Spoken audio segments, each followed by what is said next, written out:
Hi everyone, today I'm going to demonstrate how to use the clay jewelry. This is the jewel clay that I'm going to use. So when you open the package, actually they have 4 tubes.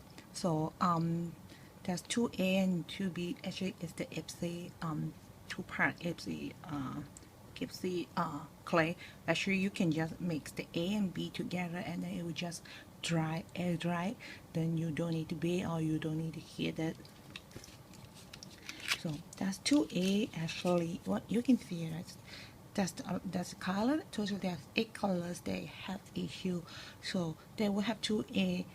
One is the white and one is the blue. The purpose for that is just to let you to mix the color, because some of the other brand actually they don't even allow you to mix the color. You can always be using the original colors. So that's the one I find quite interesting for this brand, because sometimes I don't want that blue. If I open it, it's quite bright. If let's say I want a very light sky blue, I might probably need to add a lot of white one, but today I will just purely do this one. So to begin with, I will have to open the A and the B. So just open, you will have probably more idea how is it. It's quite moisture actually. I'm not too sure you can see that. It's quite moisture. It's not dry up.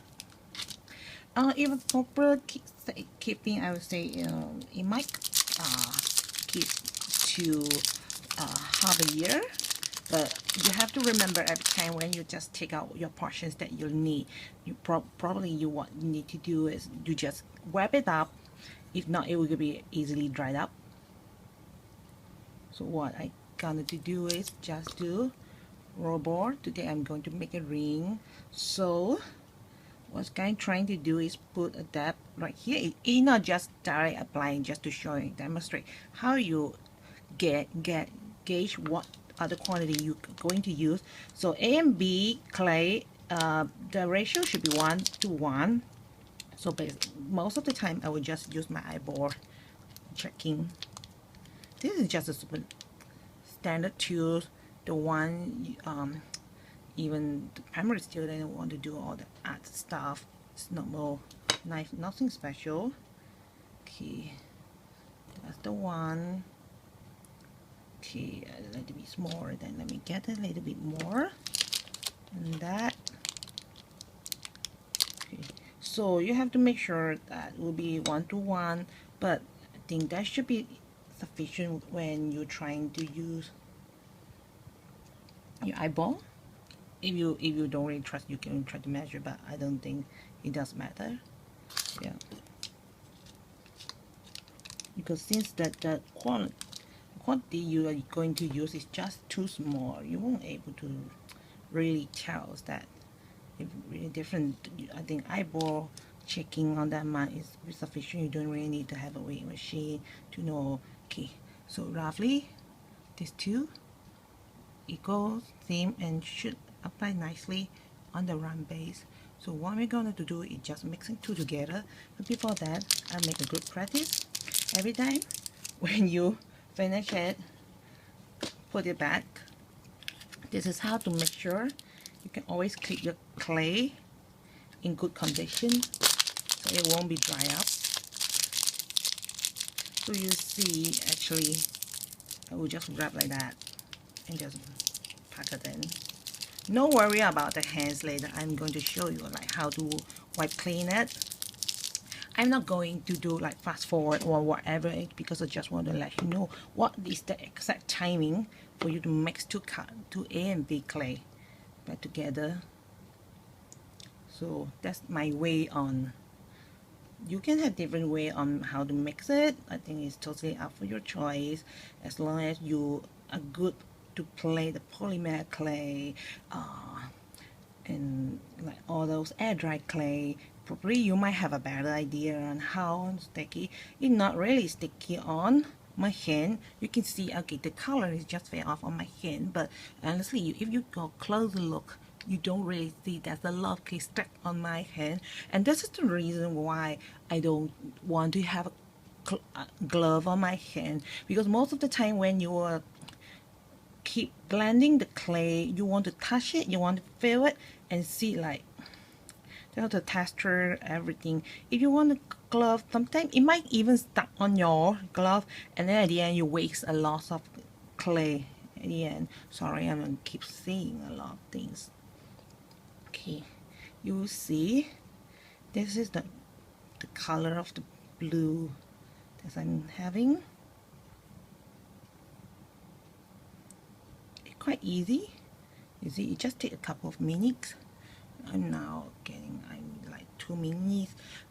Even if you are blending colors, it might just take you about 5 minutes.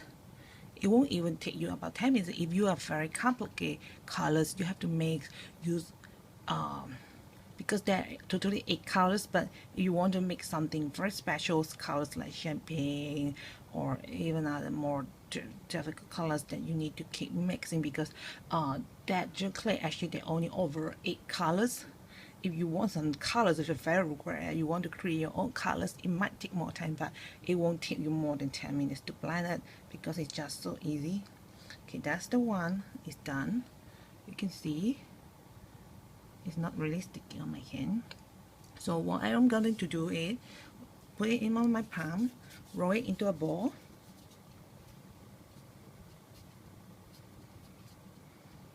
That's the funny part.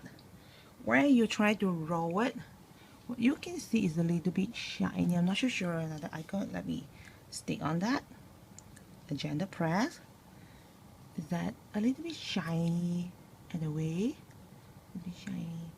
I try to use the normal. It's not a room like it's just I'm doing in the daytime. So at least you know that after the sun. Under the sun, that what will be the true colors that will be. Okay, now put on the top. Okay, I think that's quite matty. So what I'm going to do is in front of you demonstrate how easy to remove the colors just using a baby wipe. Yes, thanks for my my kids. Yes, I have a lot of baby wipe supplies at home. Okay, so what you're gonna do is just rub it.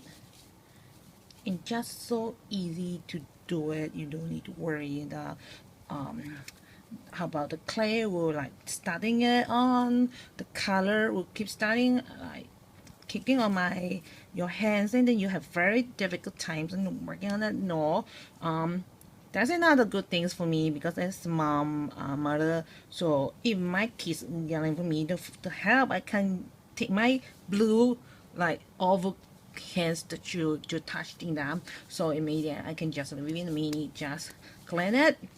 Yeah, okay, that's it. No stain, nothing living on your hand. Exactly perfect. So what I'm going to do is try gently press it and then put it evenly over the whole ring.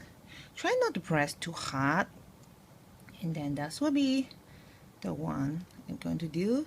It's just so easy and fun to do in jewelry. I used to buy a lot of this kind of Swarovski ring, but after I find this kind of really useful.